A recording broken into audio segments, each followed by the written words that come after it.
नमस्कार मित्रांनो, कधीकधी फक्त एक कप चहा आणि पावसाची रिमझिम पुरेशी असते.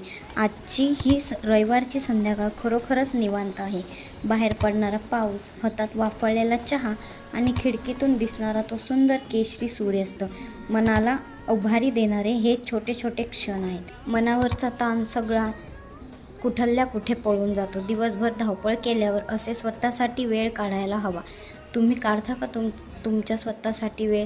कमेंट्समध्ये मला नक्की सांगा तुम्हाला ही संध्याकाळ कशी वाटली ते. मला वाटलं माझ्या आयुष्यातील हे छोटे छोटे क्षण तुमच्यासोबत शेअर करावे, म्हणून माझा हा छोटासा प्रयत्न कसा वाटला मला नक्की सांगा. असेच मी माझ्या आयुष्यातील छोटे छोटे क्षण हे तुमच्यासोबत शेअर करणार आहेत. तर माझ्या प्रवासाचा भाग होण्यासाठी मला नक्की सबस्क्राईब करा. तर हा आहे आमचा संध्याकाळचा सूर्यास्त, किती छान दिसत आहे.